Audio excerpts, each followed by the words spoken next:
رمضان كريم كريم كريم شهر عظيم عظيم عظيم رمضان كريم كريم كريم.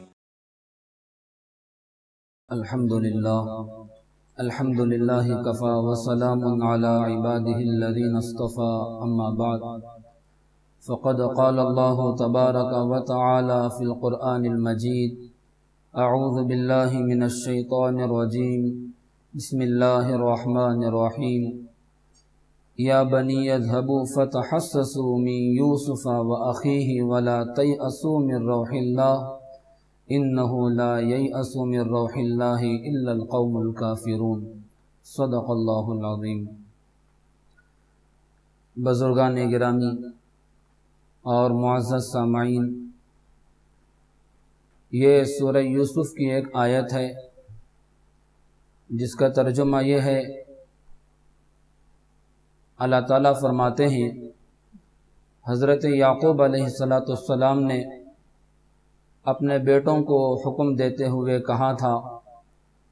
اے میرے بچوں، اے میرے بیٹو،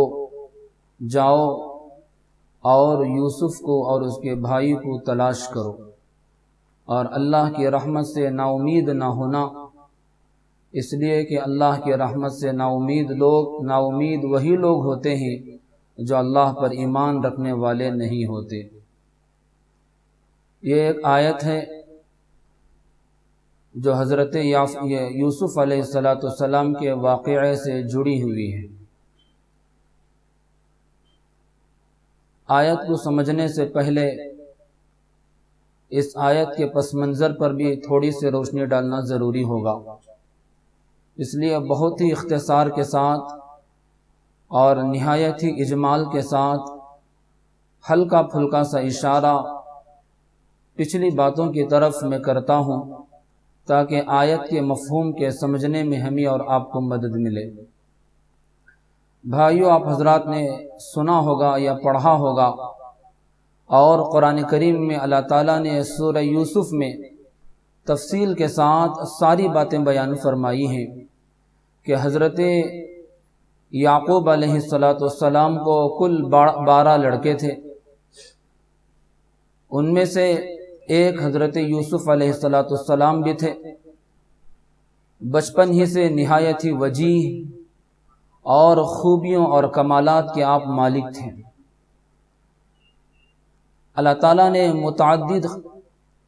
قسم کی خوبیوں سے آپ کو مالا مال فرمایا تھا. نبوت کے آثار بچپن ہی سے نمایاں تھے، اسی لیے فطری طور پر حضرت یعقوب علیہ السلام کی توجہ حضرت یوسف علیہ السلام کی طرف دیگر بھائیوں کی بنسبت زیادہ تھی. لیکن یہ بات بھائیوں کو کسی طرح سے ہضم نہ ہوتی تھی. حضرت یوسف علیہ السلام پر وہ حسد کرنے لگے اور پھر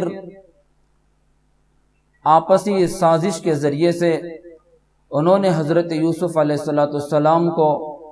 ان کے شہر کنعان کے ایک کنویں میں لے جا کر ڈال دیا. لیکن اللہ کا کرنا ایسا ہوا کہ اللہ تعالیٰ نے اپنی حکمت بالغہ سے اور اپنی قدرت قاہرہ سے حضرت یوسف علیہ السلام کے بچاؤ کا بھرپور نظام فرمایا. کنویں سے آپ کو نکالا گیا، کسی قافلے والوں نے آپ کو کنویں سے نکالا اور پھر انہوں نے لے جا کر مصر میں آپ کو فروخت کر دیا. عزیز مصر نے آپ کی خریداری کی اور آپ کو اپنے یہاں پر اس نے رکھ لیا.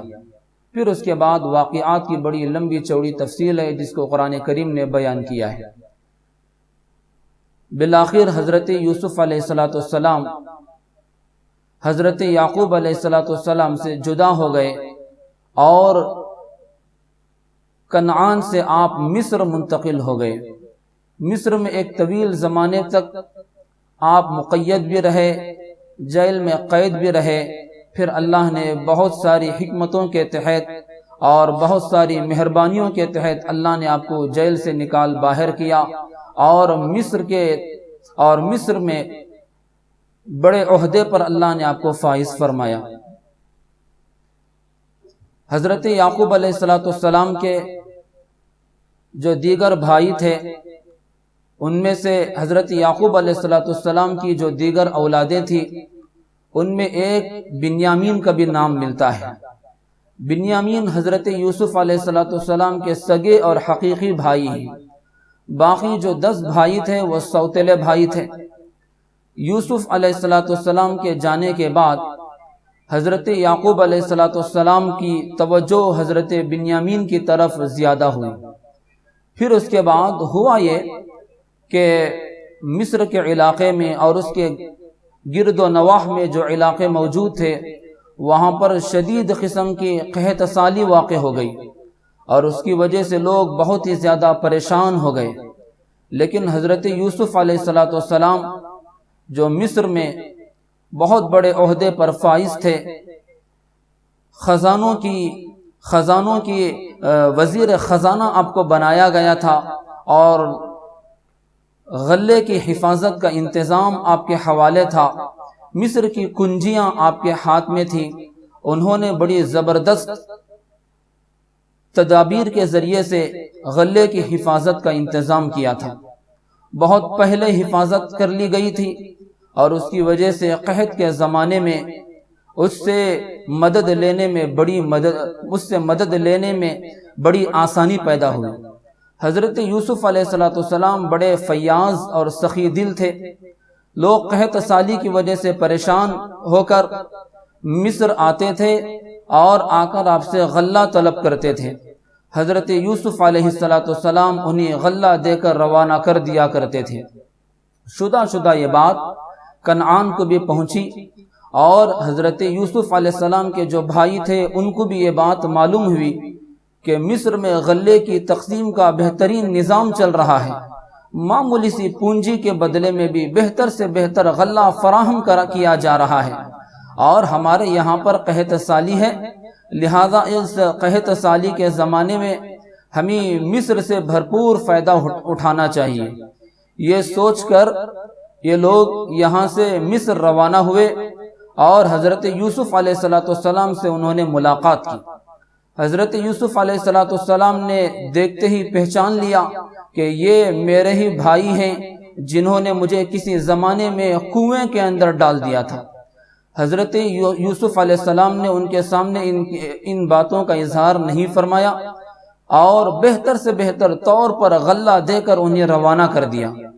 حالات دریافت کیے تو ان لوگوں نے بتایا کہ ہمارا ایک بھائی بھی ہے اور ہمارے والد ہیں، والد کا نام یعقوب اور بھائی کا نام بنیامین۔ حضرت یوسف علیہ السلام کو پہلے ہی سے اندازہ ہو چکا تھا کہ یہ ہمارے اپنے بھائی ہیں۔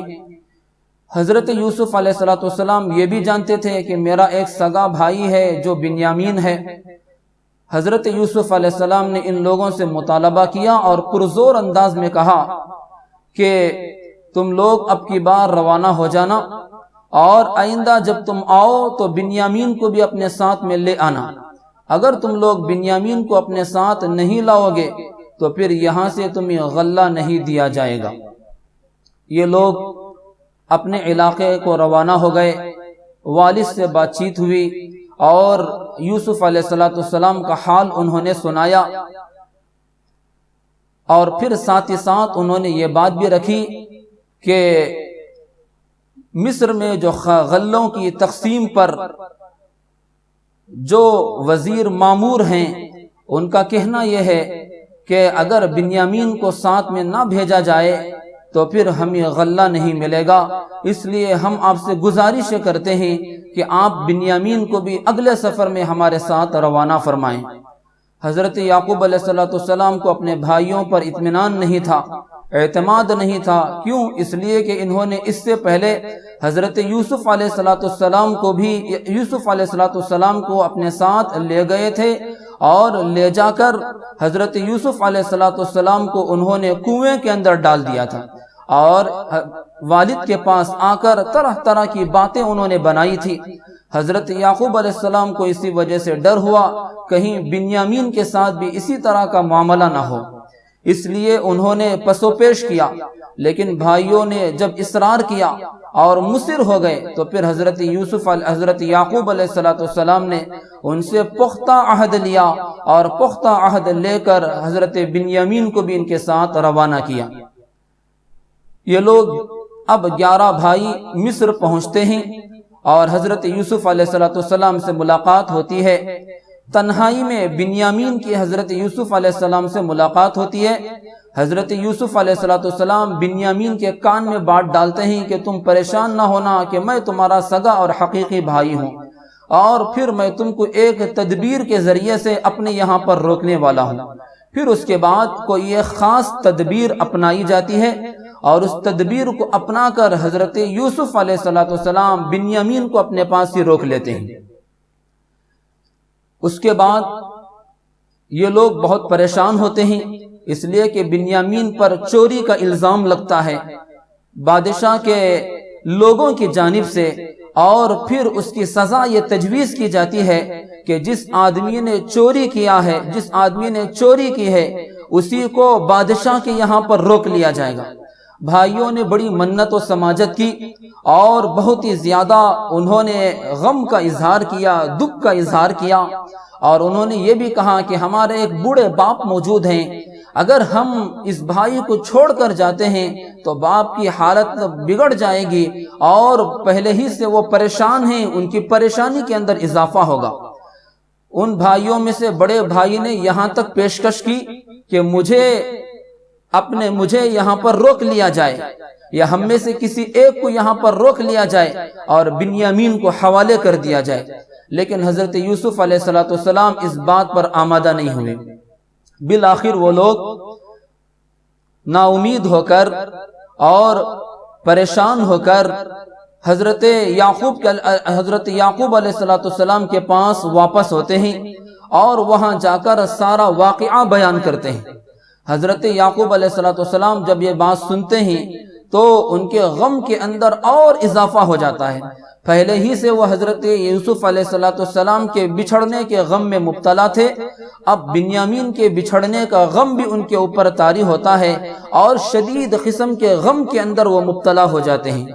یہاں تک کہ قرآن کریم کے اندر ہے کہ روتے روتے ان کی آنکھیں سفید ہو گئی تھیں، وَابْيَضَّتْ عَيْنَاهُ کہ ان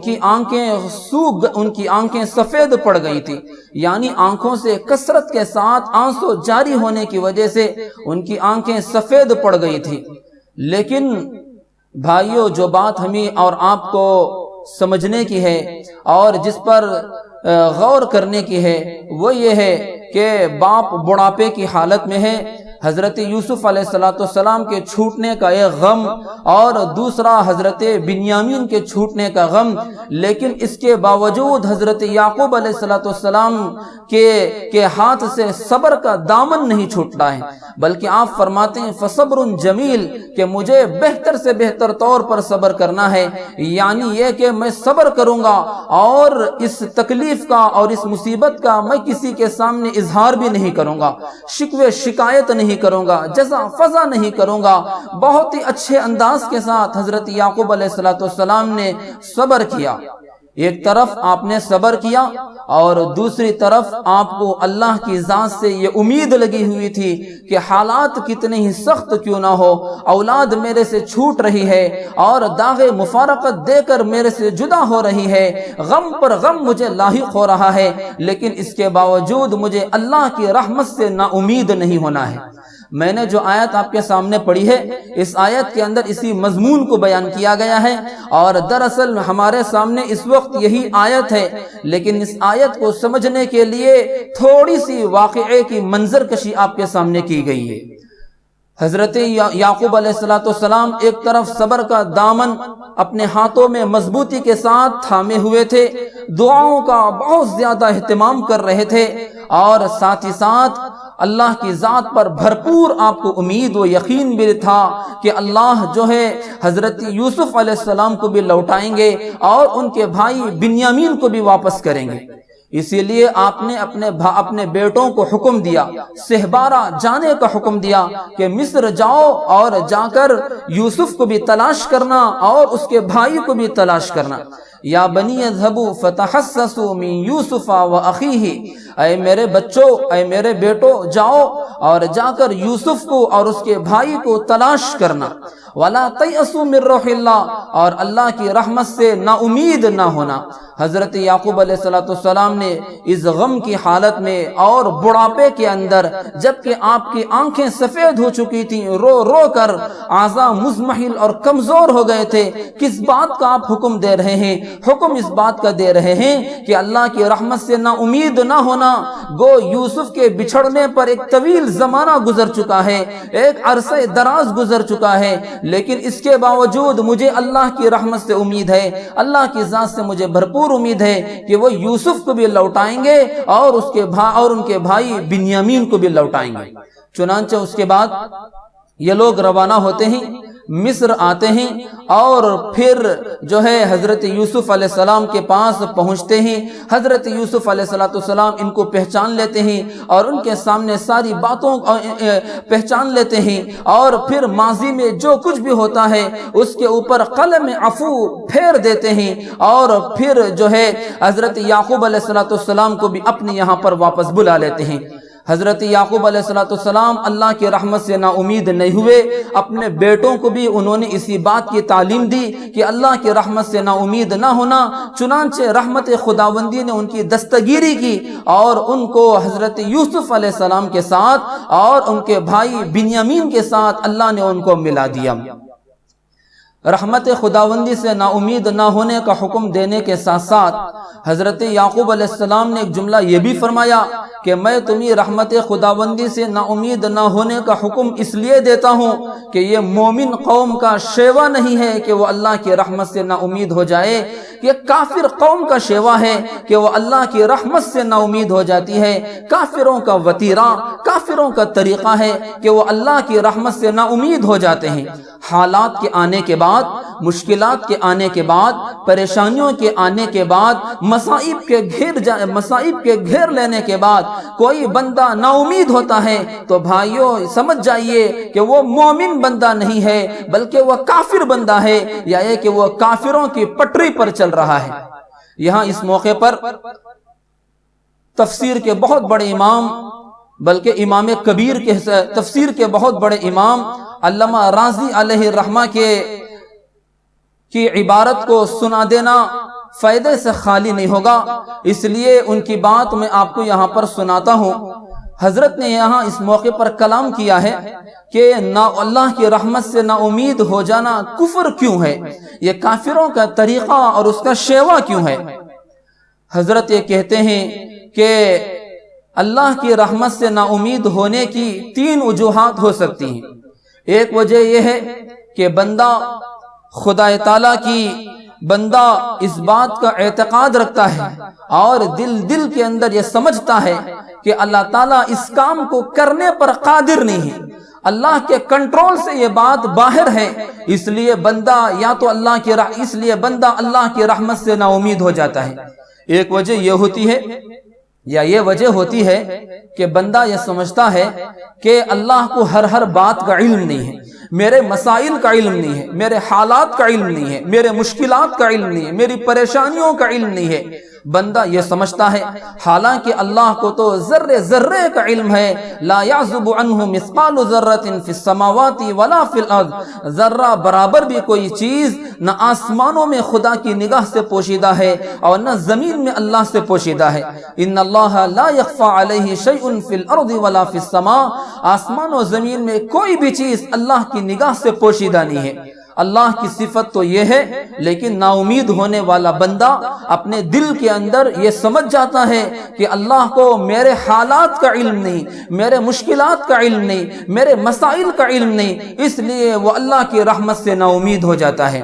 یا یہ وجہ ہوتی ہے کہ بندہ یہ سمجھتا ہے کہ اللہ کی ذات کریم نہیں ہے، سخی نہیں ہے، بلکہ اللہ کی ذات بڑی بخیل ہے، وہ کچھ کو نوازتی ہے اور کچھ کو نہیں نوازتی۔ فلاں کو ہو سکتا ہے کہ اللہ تعالیٰ عطا کر دے، لیکن مجھے اللہ نہیں دیں گے۔ کیوں نہیں دیں گے؟ اس لیے کہ اللہ کی ذات نعوذ باللہ من ذالک بخیل ہے۔ بندہ یہ تصور کرتا ہے، اس وجہ سے وہ اللہ کی رحمت سے نا امید ہو جاتا ہے۔ بھائیو، یا تو بندہ اگر یہ سمجھتا ہے کہ اللہ کی ذات قادر نہیں ہے، اللہ کو کنٹرول حاصل نہیں ہے، اس کی وجہ سے بھی بندہ کافر بن جاتا ہے، اس لیے کہ یہ کافرانہ خیال ہے اور جو ہے اللہ کے تعلق سے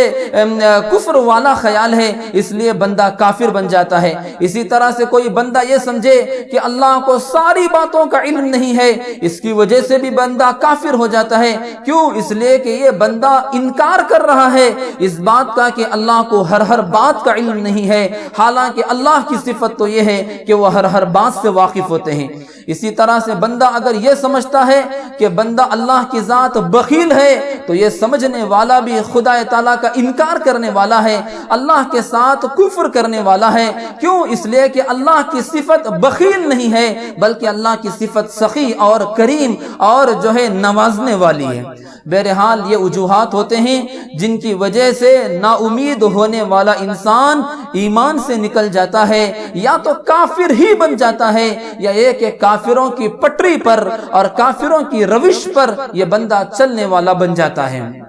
حضرت یعقوب علیہ السلام کے اس واقعے سے ہمیں اور آپ کو درس ملتا ہے اور سبق ملتا ہے، اور اللہ تعالیٰ نے انبیاء علیہ السلام کے واقعات جو قرآن کے اندر بیان کیے ہیں وہ دراصل عبرت اور موعظت ہی کے لیے بیان کیے ہیں۔ چنانچہ قرآن کریم میں اللہ نے متعدد مقامات پر یہ بات بیان کی ہے، اور خود یوسف علیہ السلام کا جو واقعہ قرآن کے اندر تفصیل کے ساتھ بیان کیا گیا ہے سورہ یوسف میں، اس کے آخری میں آیت بھی موجود ہے، لقد کان فی قصصہم عبرۃ لأولی الالباب، کہ ان کے واقعات میں ایک واقعہ نہیں بلکہ بہت سارے واقعات اللہ نے یوسف علیہ السلام کے بیان کیے، ابتدا سے لے کر انتہا تک کے واقعات اللہ نے بیان کیے ہیں، متعدد واقعات بیان کیے گئے۔ ان سارے واقعات میں عقل مندوں کے لیے نصیحت کا سامان موجود ہے۔ بھائیو، یہ واقعات عبرت کے لیے، نصیحت کے لیے قرآن نے بیان کیے ہیں۔ اس سے ہمیں یہی نصیحت ملتی ہے اور عبرت ملتی ہے کہ بندے کو چاہیے کہ وہ کتنے ہی مشکلات پیش نہ آ جائیں، کیسے ہی سخت حالات پیش نہ آ جائیں، کیسے ہی مصائب کیوں نہ پیش آ جائیں، بندے کو چاہیے کہ وہ خدا کی رحمت سے نا امید نہ ہو، بلکہ بندہ پر امید رہے اور پر امید ہو کر اللہ سے دعائیں اور التجائیں کرتے رہے۔ یہاں ایک بات اور سمجھ میں آتی ہے، وہ یہ ہے کہ جہاں پر ہمیں اللہ سے پر امید رہنا ہے، دعائیں اور التجائیں کرتے رہنا ہے، وہیں پر چاہیے کہ بندہ اسباب بھی اپنائے۔ چنانچہ حضرت یعقوب علیہ السلام نے اپنے بیٹوں کو اسی بات کا حکم دیا، اذهبوا فتحسسوا من یوسف واخیہ، اے میرے بیٹو یہیں پر بیٹھے مت رہو، یوسف گم ہو گئے ہیں اور ان کے بھائی بنیامین گم ہو گئے ہیں، تلاش کرنا تمہارا فریضہ ہے، تلاش کرنے کے لیے تم زمین میں سفر کرو اور جا کر تم تلاش کرنا۔ اس سے معلوم ہوا کہ کوئی بھی مشکل پیش آئے، کوئی بھی آفت کھڑی ہو جائے، کوئی بھی مصیبت پیش آ جائے تو اس کے ازالے کے لیے بندے کو چاہیے کہ وہ تدبیر اپنائے، جو تدبیر جائز اور درست ہو سکتی ہے اور جس کو اپنانے سے نتیجے کی امید ہے، ایسی تدبیر کو بھائیوں اپنانا چاہیے۔ لیکن صرف اپنی ہی تدبیر پر جو ہے بھروسہ کر لینا، یہ بات صحیح نہیں ہے۔ دوسرا، اللہ کی ذات سے التجائیں ہو، اللہ کی طرف رجوع ہو، اور یہ سمجھا جائے کہ اللہ مسائل کو حل کرنے والے ہیں، اور یہ سمجھ کر بندہ اللہ کی طرف رجوع کرتا ہے تو پھر اللہ تعالیٰ مسائل کا حل بھی نکال دیتے ہیں۔ قرآن کریم میں ہے، امن یجیب المضطر اذا دعاہ ویکشف السوء، کہ کون ہے وہ ذات جو پریشان حال کی دعا کو سنتا ہے اور اس کی تکلیف کو دور کرتا ہے۔ یہ ذات اللہ کی ذات ہے کہ جب بندہ پریشان ہو کر اللہ کو پکارتا ہے تو اللہ تعالیٰ اس کو نا امید نہیں رکھتے، بلکہ اس کی پریشانی کے ازالے کے، بلکہ اس کی پریشانی کا اللہ تعالیٰ ازالہ فرماتے ہیں۔ ایک حدیث میں آتا ہے، آپ علیہ السلام نے فرمایا، ان الدعاء ينفع مما نزل ومما لم ينزل فعليكم يا عباد الله بالدعاء، او كما قال صلی اللہ علیہ وسلم، دعا ان مصیبتوں میں بھی، ان پریشانیوں میں بھی نفع بخش ہے جو مصیبتیں کے نازل ہو چکی، اور ان مصیبتوں میں بھی جو مصیبتیں کے نازل نہیں ہوئی ہیں۔ جو مصیبتیں نازل ہو چکی ہیں دعا کرنے کی وجہ سے وہ مصیبتیں ختم ہو جاتی ہیں، اور جو مصیبتیں آئی نہیں ہیں آنے والی ہوتی ہیں، بندہ دعا کرتا ہے تو پھر اللہ تعالیٰ ان کو بھی ٹال دیتے ہیں۔ اسی لیے آپ نے فرمایا فَعَلَيْكُمْ يَا عِبَادَ اللَّهِ بِالدُّعَا، لہذا اے بندو تمہارے اوپر دعا کا التزام ضروری ہے۔ دعاؤں کی وجہ سے مسائل کو اللہ تعالیٰ حل فرما دیتے ہیں، مشکلات کو اللہ تعالیٰ حل فرما دیتے ہیں۔ یہاں پر کچھ اور باتیں بھی عرض کرنا ضروری سمجھتا ہوں، وہ یہ ہے کہ جب مصیبتیں آتی ہیں، مشکلات آتی ہیں، تو بہت سارے لوگوں کا حال ایسا ہوتا ہے کہ وہ نا امیدی کے شکار ہو جاتے ہیں۔ قرآن کریم میں اللہ تعالیٰ نے بہت سارے لوگوں کی یہ شکایت کی ہے، وَلَئِنْ أَذَقْنَا الْإِنسَانَ مِنَّا رَحْمَةً ثُمَّ نَزَعْنَاهَا مِنْهُ، کہ اگر ہم انسان کو اپنی جانب سے رحمت کا مزہ چکاتے رہیں پھر اس سے رحمت کو چھین لیں، مہربانی کو چھین لیں، آسانیوں کو چھین لیں، تو پھر انسان کا کیا حال ہو جاتا ہے؟ إِنَّ الْإِنسَانَ لَيَئُوسٌ کفور، کہ یہ انسان نا امید ہو جاتا ہے اور ناشکری پر اتر آتا ہے،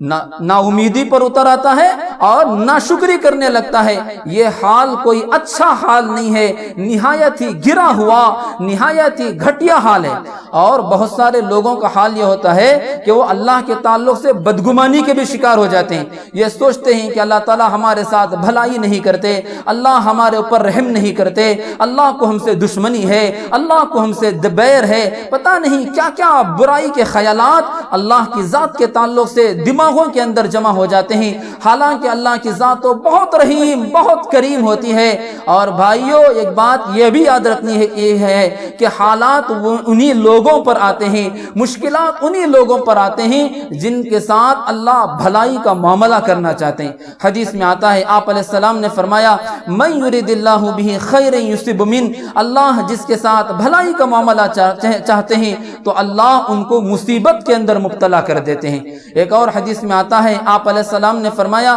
کہ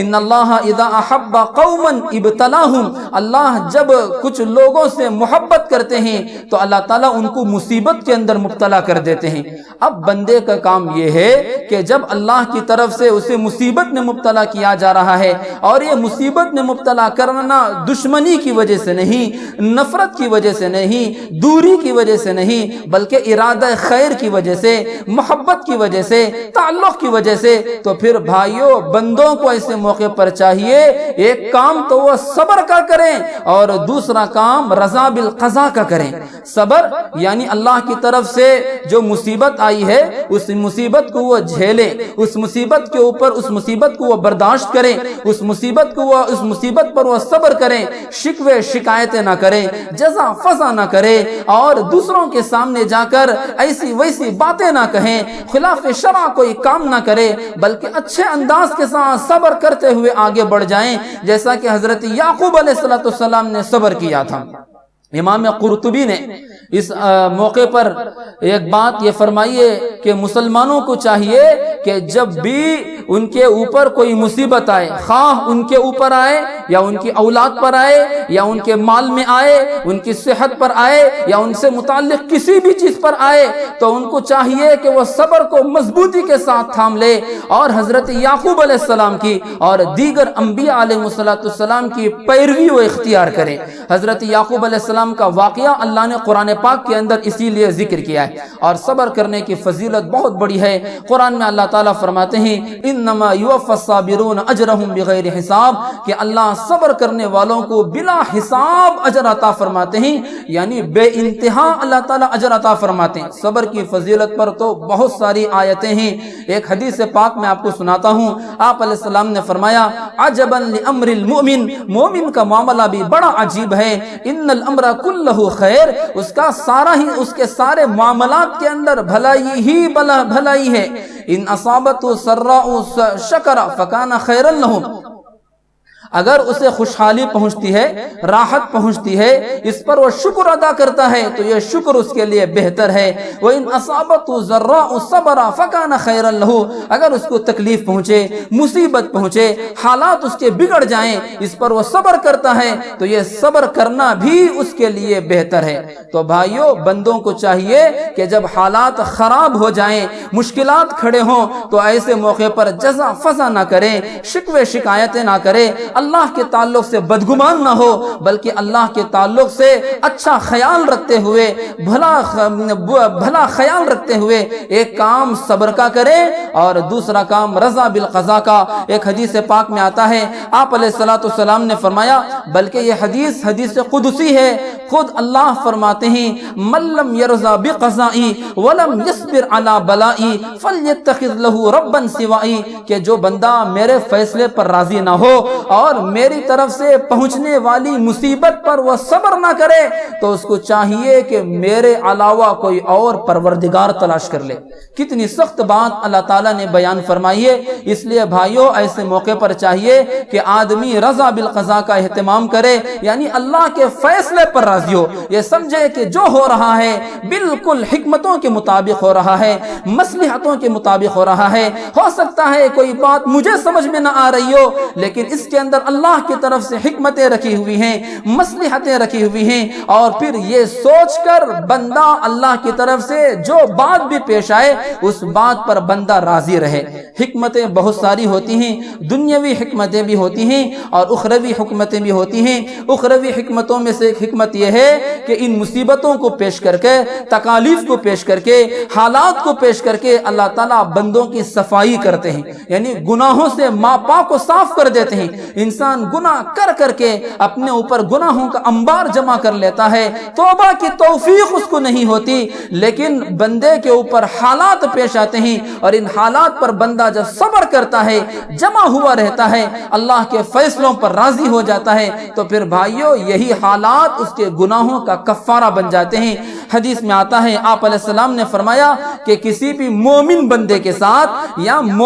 کسی بھی مومن بندے اور مومنہ بندی کے ساتھ اس کے نفس میں، اس کی جان میں، اس کی اولاد میں، اس کے مال میں کوئی مصیبت لاحق ہوتی ہے، یہاں تک کہ وہ مصیبت اس وقت تک رہتی ہے جب تک کہ اس کے اوپر موت طاری نہ ہو جائے، تو یہ بندہ اللہ سے ملاقات کرے گا تو اس حال میں ملاقات کرے گا کہ اس کے اوپر کوئی گناہ نہیں ہوگا، کوئی گناہ کا بار اس کے اوپر نہیں ہوگا۔ کتنی بڑی فضیلت، کتنی بڑی بشارت آپ علیہ السلام نے سنائی ہے۔ ایک اور حدیث میں آتا ہے، آپ علیہ السلام نے فرمایا، ما یصیب المسلم من نصب ولا وصب ولا ہم ولا حزن ولا اذى ولا غم حتى الشوكة يشاكها الا كفر الله بها من خطاياه۔ مومن کو کوئی بھی تکلیف،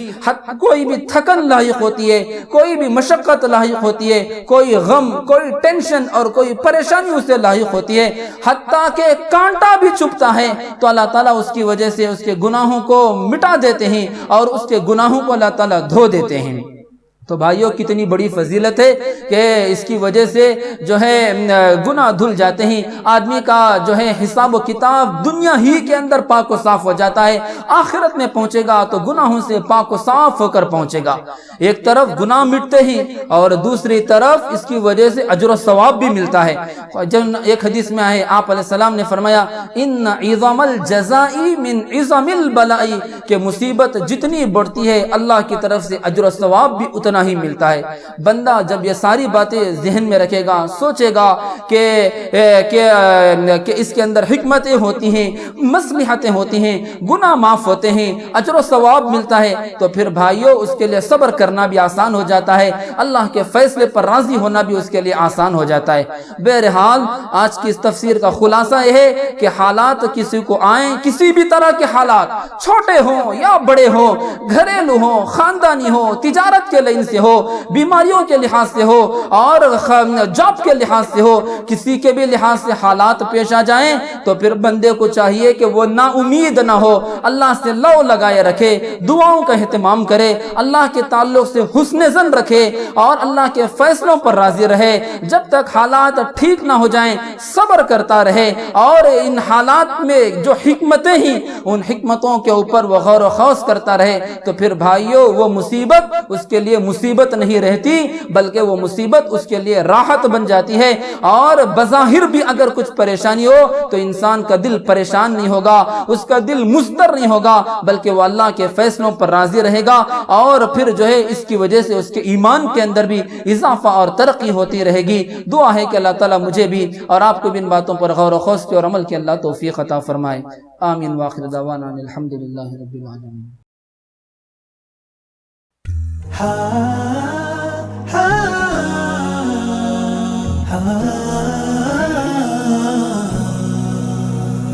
رمضان كريم كريم كريم شهر عظيم عظيم عظيم رمضان كريم كريم كريم